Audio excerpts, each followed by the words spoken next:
The basement ceiling is 7 feet, 2 inches high.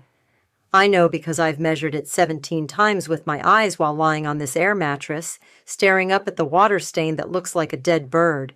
My name is Tessa, and I'm 29 years old, living in my parents' basement like some kind of failure to launch cautionary tale. 6 months ago, I had a husband, a 2-bedroom apartment, and what I thought was a life. Now I have a divorce decree, a maxed-out credit card, and the privilege of hearing my mother's morning routine through paper-thin floorboards. "Tessa, honey, dinner's ready!" Mom's voice echoes down the stairs. I roll off the air mattress and pull on clean jeans. Tonight's Dad's 58th birthday, which means Judah and Presley will be here, which means I need to armor up. Upstairs, the dining room table is set with Mom's good china, the stuff she only brings out when she wants to impress someone. Dad sits at the head, wearing his best button-down, looking uncomfortable with all the fuss. "There she is," Judah says as I walk in. My older brother stands to give me a hug that feels more like a performance than affection. "How's the job hunt going?" "I'm working," I say, taking my seat. "2 jobs, actually." "Oh, that's wonderful," Presley chimes in, her voice dripping with the kind of sweetness that makes your teeth ache. She's wearing a cream-colored sweater that probably costs more than I make in a week. "Where at?" "Coffee shop downtown, and I'm doing some part-time work at a financial consulting firm." Presley's perfectly shaped eyebrows rise slightly. "Financial consulting? That sounds ambitious for someone in your situation." Mom passes the mashed potatoes. "Presley, tell Tessa about the house." "Oh my God, yes?" Presley's face lights up like she's announcing a pregnancy. "We're finally moving out of that tiny starter home. We found the most incredible place. 4 bedrooms, 3.5 baths, granite countertops, a kitchen island you could land a plane on. It's got a 3-car garage," Judah adds, cutting into his steak, "and the backyard is huge, perfect for when we start having kids. The neighborhood is just divine," Presley continues. "All young families, great schools nearby. It's exactly what we've been dreaming of." Dad raises his glass. "Congratulations, you two. You've worked hard for this." "We close next Friday," Judah says. "Can't wait to get out of that cramped place we're in now." Presley turns to me with that smile again. "You know, Tessa, maybe this will inspire you to start thinking about your own future. I mean, you're almost 30 and still, well, you know." The words hang in the air like smoke. Still what? Still living in my parents' basement? Still single? Still picking up the pieces of a life that exploded 6 months ago? "Still what?" I ask, keeping my voice level. "Oh, honey, I didn't mean anything by it. I just think it's important to have goals, you know? Structure. Maybe you could look into getting your own place soon. I'm sure your parents would love their space back." Mom shifts uncomfortably. "Tessa's welcome here as long as she needs." "Of course she is," Presley says quickly. "I just think independence is so important for personal growth. Don't you agree, Tessa?" I take a sip of water and smile.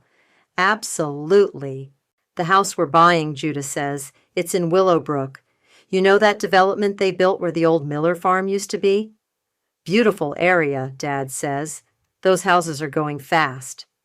"We got so lucky," Presley gushes. "Our realtor said there were multiple offers, but ours was accepted. I guess when you know what you want and you're prepared to go after it, things just work out."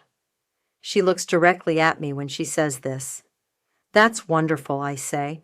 "I'm happy for you both." "Maybe you could come see it once we're settled," Presley offers. "Get some decorating ideas for when you're ready to, move forward." Judah laughs. "Presley's already planning the housewarming party. She's got this whole vision." "I just want everything to be perfect," Presley says. "We've waited so long for this." I nod and smile and make all the right sounds while they describe their dream home in excruciating detail. The master suite with the walk-in closet, the formal dining room, the finished basement that would make a perfect playroom someday. They have no idea I've been watching that house for 3 weeks. They have no idea I submitted my own offer yesterday. They had no idea I was already bidding on that house. The divorce papers are still in my nightstand drawer, folded into a neat square like some kind of origami nightmare. I haven't looked at them in weeks, but I know exactly what they say. Irreconcilable differences. That's lawyer speak for your husband was screwing someone else. Large coffee, extra shot, the customer says, sliding a 5 across the counter.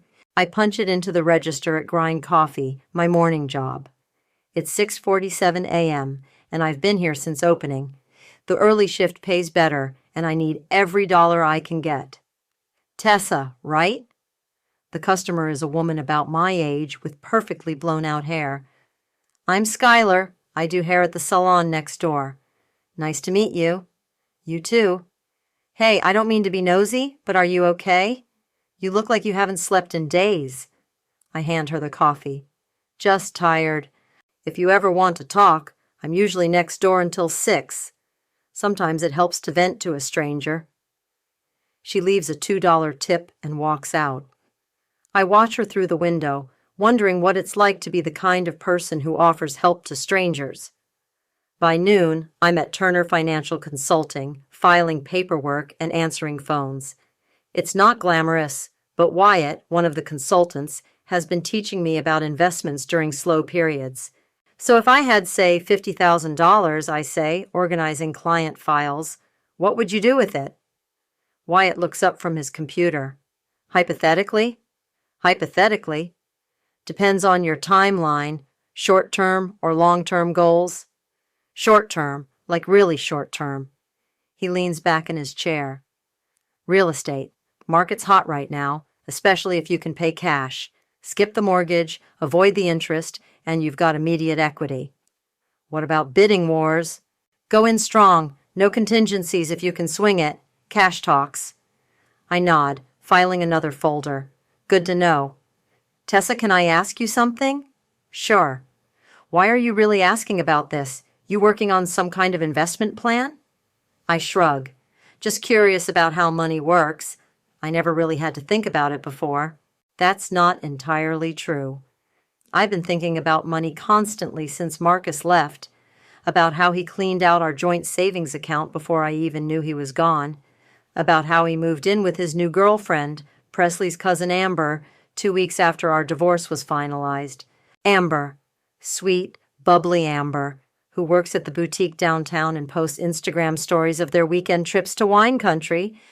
Amber, who was at our wedding, who hugged me and told me how lucky Marcus was to have found me. You seem different lately, Wyatt says. More focused. Maybe I'm finally growing up. Or maybe you're planning something. I look at him. What makes you say that? Just a feeling. You've got this look in your eyes, like you're seeing something the rest of us aren't. My phone buzzes. Text from Brooke, my realtor friend from high school. Got that listing you asked about. Sending details now. I have to take this, I tell Wyatt, stepping outside. Brooke calls a minute later. Okay, so I have good news and interesting news. Give me the good news first. The house you wanted me to look into? 847 Maple Ridge Drive in Willowbrook? It's officially on the market as of this morning. And the interesting news? There's already an offer pending. Couple named Judah and Presley. Ring any bells? I close my eyes. Yeah, they ring bells. Thought so. Their offer is solid but not spectacular. Asking price plus $5,000, conventional financing, inspection contingency. What would it take to beat them? Cash offer, no contingencies, maybe 10% over asking. But Tessa, that's a lot of money we're talking about. Are you sure about this? I think about last night's dinner. About Presley's smile when she talked about independence and personal growth. About Judah's laugh when he described their perfect future. I'm sure. How fast can we move? I can have paperwork ready by tomorrow morning, but I have to ask, is this about the house or is this about them? I watch cars drive past on the street. Normal people living normal lives, probably not plotting to buy their family's dream home out from under them. Does it matter? It might. To you, I mean. The house isn't just a house, Brooke. It's a message. What kind of message? That I'm done being underestimated. She's quiet for a moment.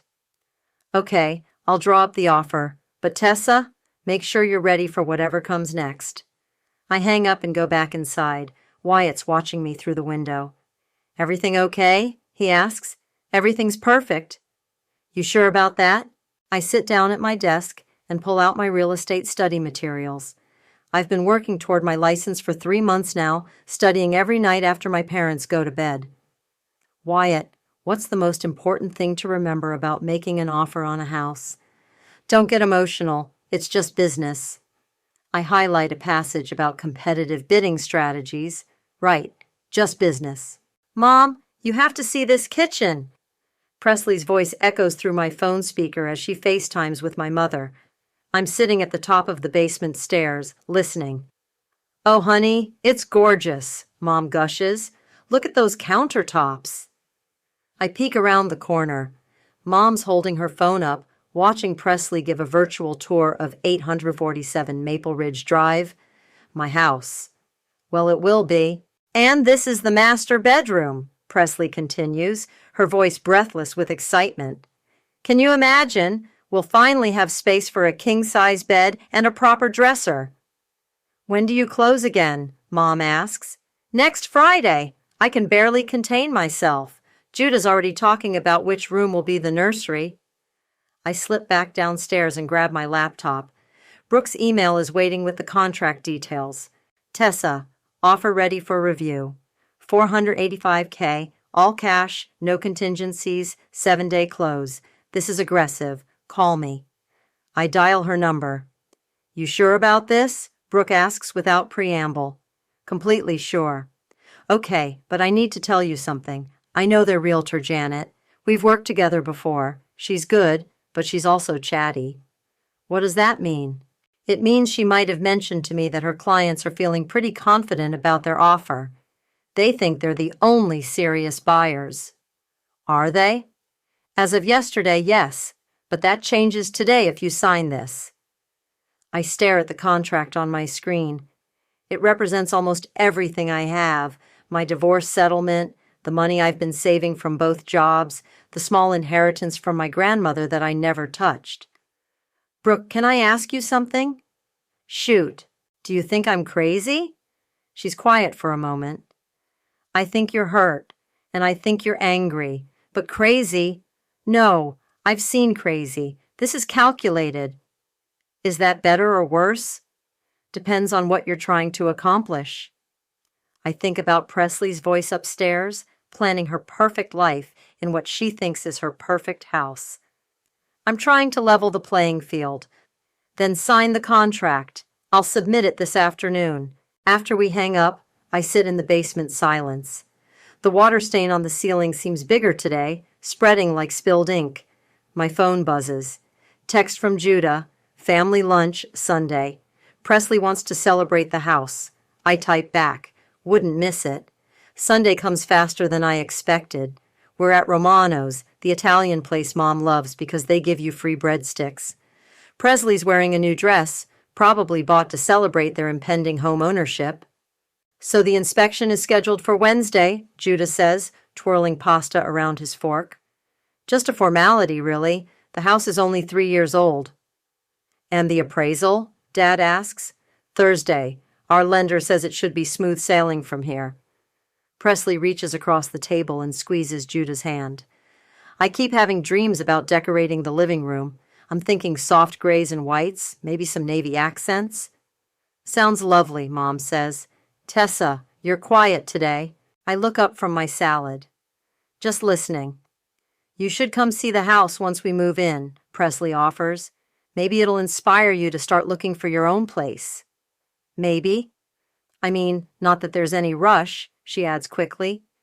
But you know, independence is so empowering, don't you think? Absolutely, Judah laughs. Presley's already planning a housewarming party. She wants to invite the whole family. It'll be perfect, Presley says. We can grill on the back patio, maybe set up games in the yard. The kids will love it. What kids? I ask. Well, hopefully our kids someday. and all the cousins. It's going to be such a family house. My phone vibrates. Text from Brooke. Call me when you can. Excuse me, now I say, standing up. I need to take this. I walk outside and call Brooke back. Good news, she says. Your offer was accepted. The words hit me like cold water. What? Congratulations, Tessa. You just bought their dream house. I lean against the restaurant wall. When? About an hour ago. The sellers loved the cash offer and quick close. You're scheduled to close this Friday. This Friday? The same day they thought they were closing? Yep, their offer was officially rejected this morning. Janet's probably calling them right now. Through the restaurant window, I can see my family still eating, still talking, still planning Presley's perfect future in a house that's now mine. Brooke, what happens next? You wire the money, we do a final walkthrough, and you get the keys. Pretty simple when you're paying cash. No, I mean what happens to them. They'll find another house. It might take a while, but they'll find something. I watch Presley gesture excitedly, probably still talking about paint colors and furniture arrangements. Tessa, you still there? Yeah, I'm here. Any regrets? I think about the question. Do I regret it? Do I regret outbidding my own brother for a house I'm not even sure I want? Ask me again on Friday. I buy a bottle of champagne from the grocery store and drink it alone in the basement. The bubbles taste like victory and regret mixed together, which is probably what all the best revenge tastes like. My phone keeps buzzing with texts, but I ignore them. I know what they'll say. Family group chat messages about lunch plans and weekend visits. Normal family stuff that I'm about to blow up. The champagne makes me brave enough to look at the house listing again. 4 bedrooms, 3.5 baths, granite countertops. It's beautiful. It's also completely wrong for me. I don't need 4 bedrooms. I don't even need 2. But that's not the point. Monday morning at Turner Financial, Wyatt notices something's different. You're glowing, he says, looking up from his computer. Like literally glowing. Did you win the lottery or something? Something like that. Come on, Spill. What happened? I organize client files, trying to keep my expression neutral. Nothing happened. I'm just having a good day. Tessa, I've known you for 6 months. You don't have good days. You have okay days and bad days. This is definitely not your normal energy. Maybe I'm turning over a new leaf. Or maybe you're planning something devious. I look at him sharply. Why would you say that? Because you've been asking a lot of questions about real estate lately, and now you look like someone who just pulled off the perfect crime. I haven't committed any crimes. I didn't say you committed one. I said you look like you pulled one off. My phone rings. Brooke. I need to take this, I tell Wyatt, stepping outside. How are you feeling? Brooke asks. Weird. Good weird, but weird. That's normal. Buyer's remorse is common, especially on big purchases. It's not buyer's remorse. It's more like, I don't know what comes next. What do you mean? I mean, I bought the house. Now what? Do I live in it? Do I sell it? Do I burn it down? Please don't burn it down. I'd like to keep my real estate license. I'm kidding, mostly. Tessa, can I ask you something? Sure. Do you actually want this house? Like for yourself? I watch cars drive past. I don't know. I wanted them not to have it. Does that count? That's what I was afraid of. Why? Because revenge purchases rarely end well. Trust me, I've seen it before. What do you mean? I mean, you're about to own a 4-bedroom house in suburbia. That's a lot of house for one person, and a lot of mortgage payments. I'm paying cash. That's a lot of money tied up in a house you might not even want. I don't answer because she's right, but it's too late now. The closing is still scheduled for Friday, Brooke continues. If you want to back out, now's the time. I'm not backing out. Okay, just be prepared for the fallout. What fallout? Tessa, your family's going to find out eventually, and when they do, what? It's going to get ugly. After work, I stop by the salon next to Grind Coffee. Skylar's there, cutting someone's hair. "Hey, coffee girl," she says when she sees me. "What brings you by?" "I need to talk to someone who doesn't know my family." "Sounds serious. Give me 5 minutes." She finishes with her client and leads me to the back room. "Okay, spill. What's going on?" "I did something." "Good something or bad something?" "I'm not sure yet." Those are usually the most interesting somethings. I tell her about the house, about Presley and Judah, about the offer and the closing, and the fact that my family has no idea what's coming. "Holy shit," Skylar says when I finish. "You bought their house?" "I bought the house they wanted to buy." "Same thing. Damn, girl, that's some next level petty." "Is that bad?" "Bad? It's brilliant. Also completely insane, but brilliant." "So you don't think I'm a terrible person?" "I think you're a person who got tired of being treated terribly. There's a difference." "My family's going to hate me." "Your family already treats you like crap. At least now you'll have a nice house to be hated in." I laugh despite myself. That's one way to look at it. "When do they find out?" "I don't know. Their realtor will probably call them soon to tell them their offer was rejected." "And then?" "And then I guess we'll see what happens." "You nervous?" "Terrified." "Good. That means it matters." My phone buzzes. Text from Judah. "Inspection went great. One step closer to keys." I stare at the message. He has no idea his offer was rejected. He's still planning his future in a house that's already mine. "Skylar?" "Yeah?" "Do you think I'm doing the right thing?" "I think you're doing the thing you need to do. Whether it's right or wrong, that's something you'll figure out later." I type back to Judah. "That's great news. Can't wait to see what happens next." Tuesday morning, I wake up to 17 missed calls from Judah. My stomach drops before I even listen to the voicemails. "Tessa, call me back. Something's wrong with the house deal." "Tessa, where are you? The sellers rejected our offer. I don't understand what happened." "Tessa, seriously, call me. Presley's losing her mind."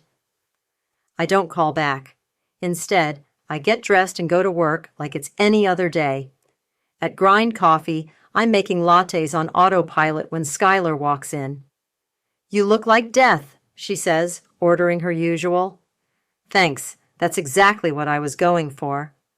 "They found out, didn't they?" Judah left me 17 voicemails. "Did you listen to them?" "The first few. He sounds confused more than angry." "That won't last long. She's right." My phone starts buzzing again. This time it's Mom. "Tessa, honey," Judah called. "He says there's some problem with the house. Do you know anything about this?"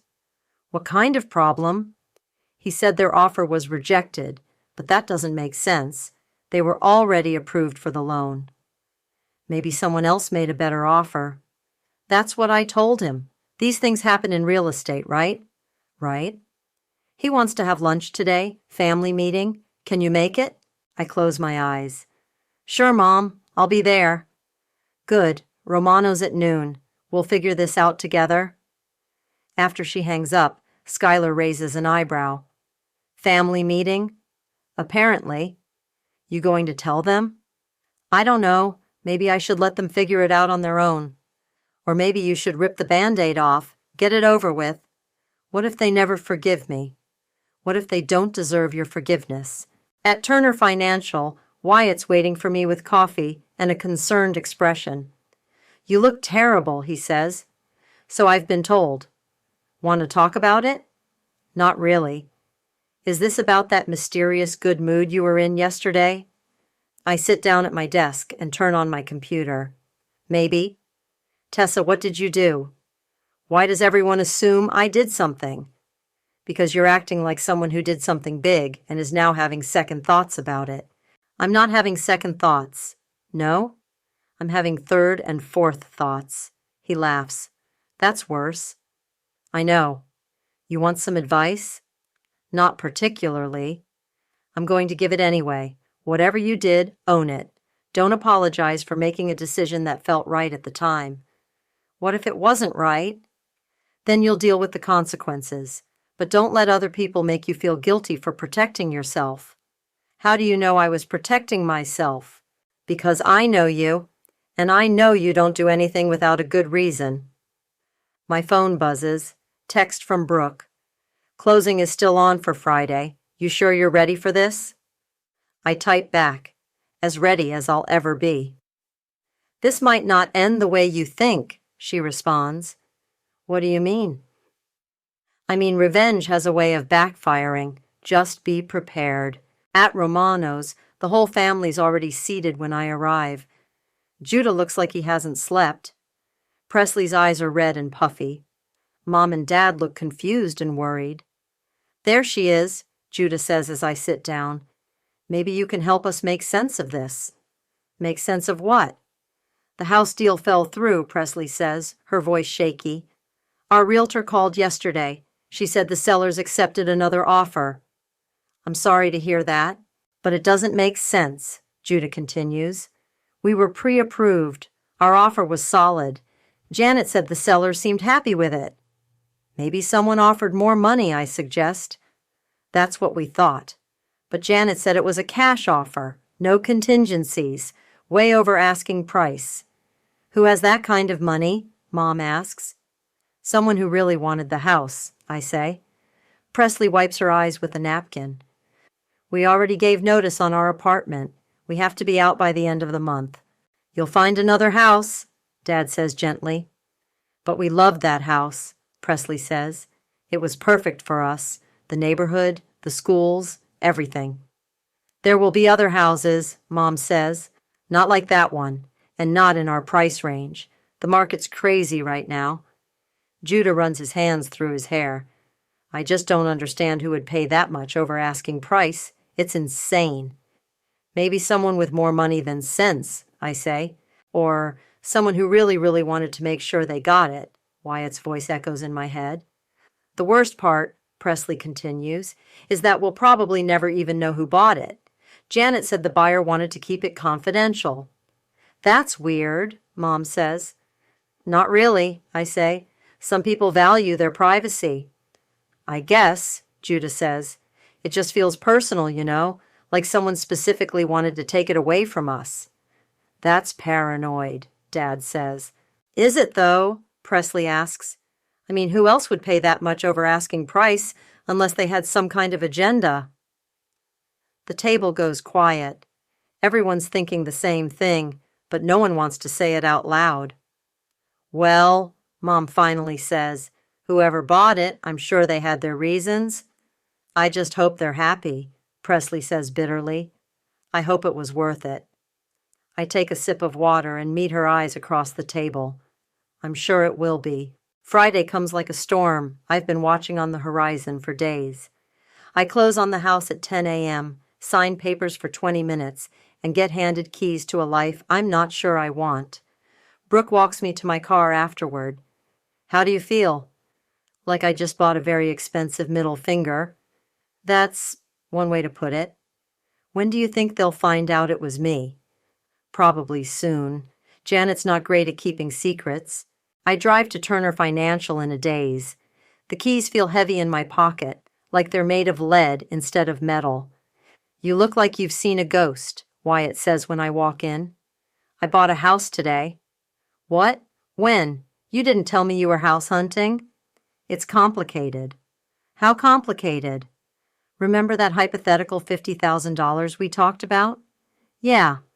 It wasn't hypothetical, and it wasn't $50,000. He stares at me.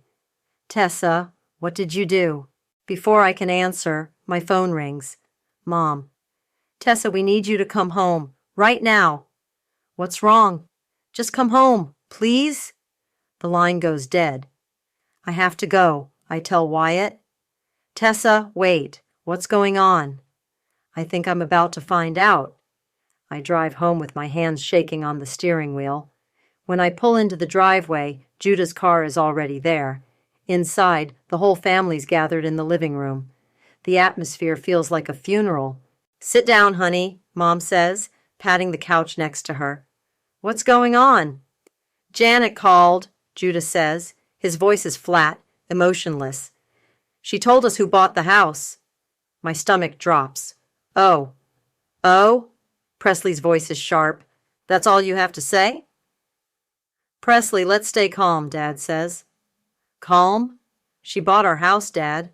Our house. It wasn't your house, I say quietly. We had an accepted offer, which was rejected when a better offer came in. A better offer from you? Judah stands up, pacing. My own sister. I can't believe this. Judah, sit down, Mom says. No, I won't sit down.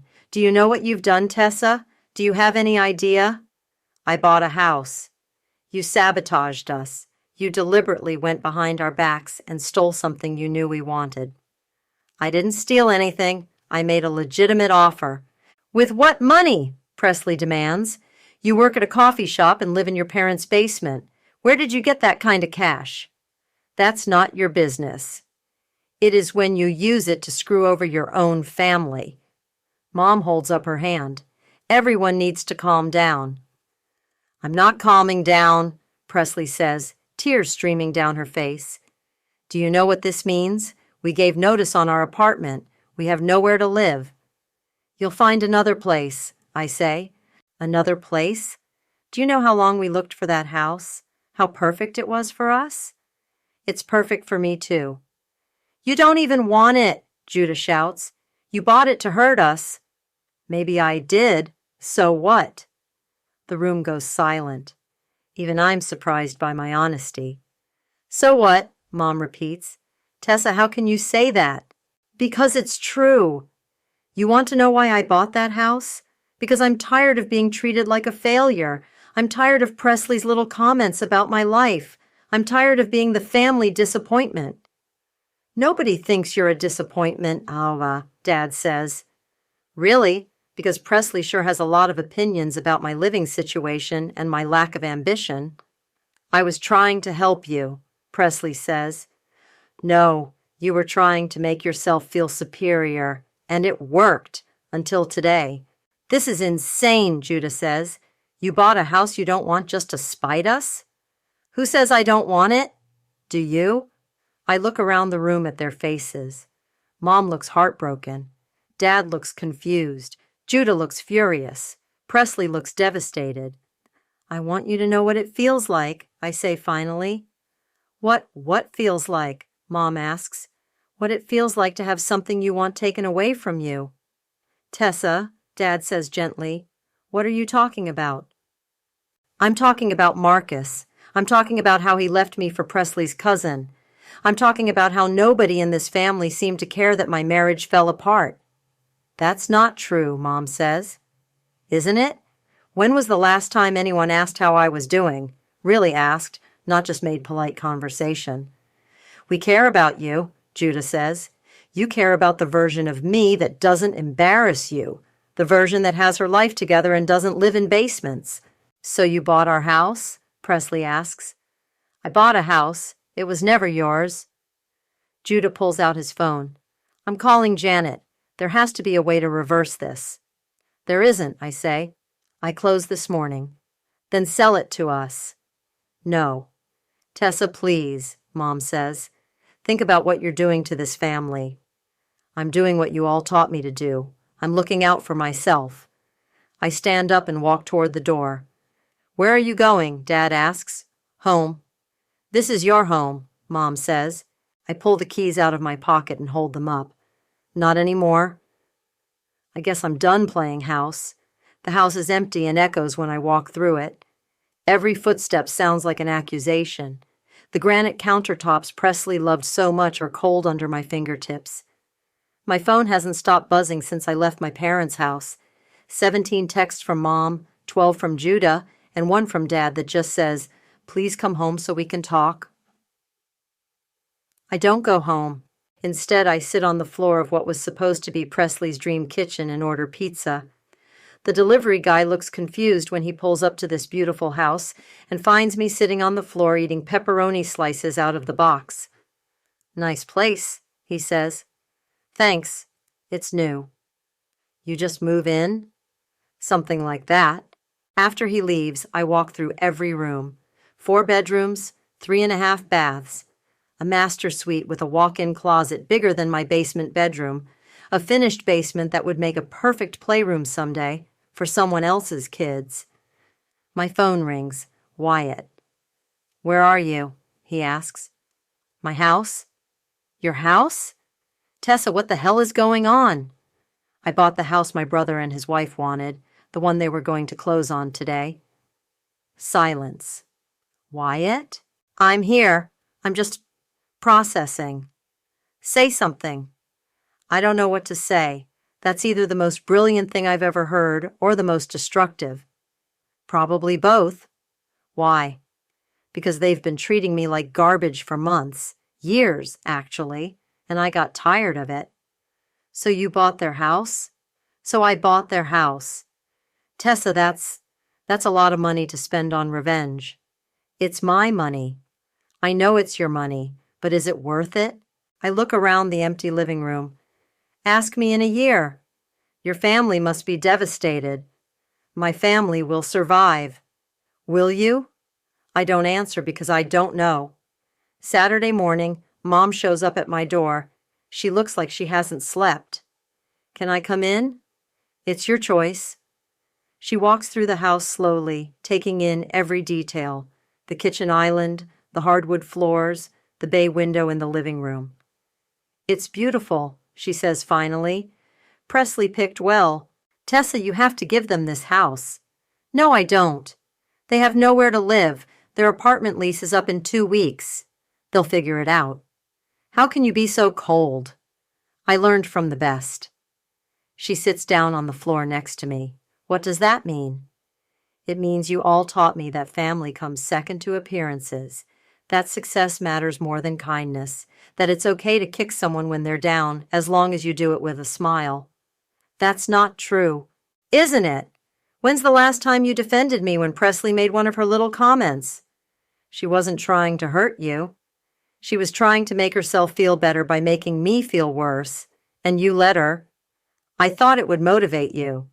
"It did, just not the way you expected." Mom starts crying. "This is tearing our family apart." "Our family was already broken. I just stopped pretending it wasn't." "Judah is talking about cutting you off completely." "Good. That'll save us all some time." "Tessa, please, I'm begging you. Sell them the house." "For what they offered originally?" "Yes." "No." "Why not?" "Because they need to learn that actions have consequences, that you can't treat people like garbage and expect them to smile and take it forever." "So, you're teaching them a lesson?" "I'm teaching myself one." "What lesson?" "That I don't have to accept being treated badly just because we share DNA." She stands up. "I don't know who you've become." "I've become someone who doesn't apologize for taking up space. This isn't you." "Maybe it is. Maybe this is who I was always supposed to be, and you all just preferred the version that was easier to manage." She walks to the door. "Your father wants to see you. Tell him he knows where to find me. He's not taking sides." "Yes, he is. He's taking theirs. You all are." "We're trying to keep this family together by asking me to give up the one thing that's mine. It was never supposed to be yours, but it is, and that's what you can't stand." After she leaves, I call Skylar. "How bad is it?" she asks. "Pretty bad. Mom cried. Judah's threatening to cut me off. Presley's probably planning my murder." "And how do you feel?" "Empty." "Empty good or empty bad?" "Just empty." "You want me to come over?" "Yeah, bring wine." "Good wine or cheap wine?" "Cheap wine. I just spent all my money on revenge." She laughs. "I'll be there in 20 minutes. When she arrives, she walks through the house whistling. "Damn, girl, this is nice." "It's too big." "It's perfect for entertaining." "I don't entertain." "You could learn." We sit on the kitchen floor drinking wine from coffee mugs. "Any regrets?" she asks. "A few." "About the house?" "About everything. About Marcus. About letting them treat me like crap for so long. about not standing up for myself sooner. And about buying the house? I look around the empty kitchen. I don't know yet. Well, you've got time to figure it out. Do I? Or did I just blow up my entire life for a house I don't even want? Only one way to find out. What's that? Live in it. My phone buzzes. Text from a number I don't recognize. This is Presley. We need to talk. I show Skylar the message. You going to respond? Should I? Depends. You ready for round 2? I think about it. About Presley's tears, about Judah's anger, about Mom's disappointment. Yeah, I think I am. I type back, come over. You know the address. Presley shows up at my door 3 hours later. She looks terrible. Mascara smudged, hair messy, wearing sweatpants I've never seen her in before. Can I come in? It's your dream house. Might as well see it. She walks through the rooms like she's visiting a grave, touching the walls, running her fingers along the countertops, staring out the window she'd planned to hang curtains in. I hate you, she says finally. I know. I hate you so much I can't sleep. I can't eat. I keep thinking about all the ways I want to hurt you back. Go ahead. Try. She turns to face me. You want to know what I figured out? What? I can't hurt you the way you hurt me, because you don't have anything I can take away. That's not true, isn't it? You don't have a husband. You don't have a career. You don't have a reputation to protect. You've got nothing to lose. I have this house. You have a house you bought to spite me. That's not the same thing. We stand in the empty living room, staring at each other. Why did you really do this? She asks. I told you why. No, you told me what triggered it. I want to know why you thought this would make you feel better. Because I wanted you to know what it felt like. What felt like? To want something and have it taken away. Like Marcus? Like everything. Like feeling good about myself. Like belonging in my own family. Like being worth something. She sits down on the floor. I never meant to make you feel worthless. But you did. I know I did. So why did you do it? She's quiet for a long time. Because it made me feel better about myself. Because if I could point out everything wrong with your life, I didn't have to think about what was wrong with mine. What's wrong with your life?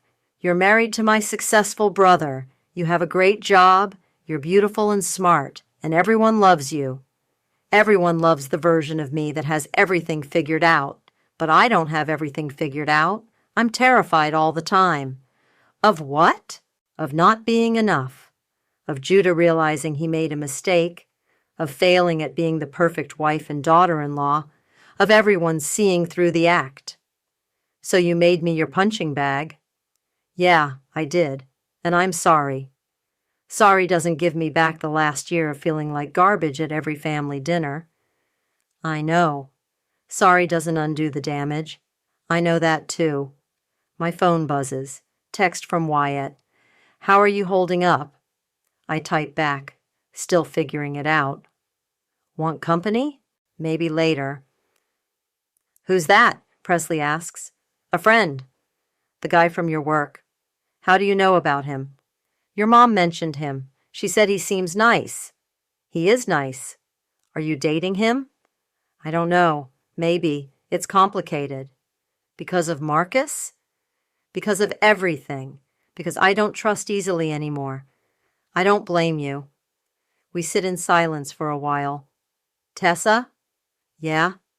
I need to ask you something, and I need you to be honest. Okay. Do you actually want this house? I look around the empty room, the hardwood floors, the crown molding, the bay window that lets in perfect afternoon light. I don't know. Because if you don't want it, if you really just bought it to hurt us, then you won. You hurt us. Mission accomplished. But now you're stuck with a house you don't want and a family that's falling apart. Maybe the family needed to fall apart. Maybe it did, but what happens now? I don't know. Do you want to figure it out? What do you mean? I mean, do you want to try to fix this? Or are we done? Is this where our relationship ends? I don't know if we ever had a relationship. I think we just had proximity. That's fair. But maybe we could try to have one now, a real one, without all the bullshit. What would that look like? It would look like you not making comments about my life choices and me not buying houses to spite you. She laughs despite herself. That seems reasonable. And it would look like honesty, real honesty, not the fake nice stuff we've been doing. I can try that. Good, because I'm tired of pretending everything's fine when it's not. Me too. My phone rings. Dad. Hi, Dad. Tessa, I'm calling to tell you something. What? I'm proud of you. What? I said I'm proud of you. What you did took guts. It was messy and complicated and probably not the best way to handle things, but you stood up for yourself, and I'm proud of you for that. Dad, I bought a house to hurt Judah and Presley. You bought a house to show them you weren't going to be pushed around anymore. There's a difference. Is there? I think so, and I think you needed to do something big to get their attention, to get all of our attention. Did it work? We're all talking about it, aren't we? That's one way to put it. Your mother wants you to come to dinner Sunday, all of you. We need to figure out how to move forward. What if we can't? Then we'll figure out how to move forward anyway, but separately. And you're okay with that?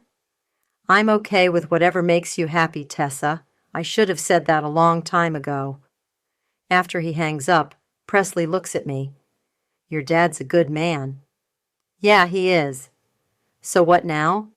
Now I guess we see if we can be a family without all the drama. And if we can't? Then at least I'll have a really nice house to not talk to you from. She laughs. It is a really nice house. Want to help me pick out furniture? Are you serious? Dead serious. I have no idea how to decorate 4 bedrooms. I have a lot of ideas. I bet you do. We spend the rest of the afternoon planning room layouts and arguing about paint colors. It's the first real conversation we've ever had. When Wyatt shows up later with takeout, he finds us sitting on the floor surrounded by furniture catalogs. This is unexpected, he says. We're bonding, Presley says, through interior design. How very therapeutic. Want to help us pick out a couch? I ask. Do I have a choice? Not really. He sits down next to me, close enough that our shoulders touch.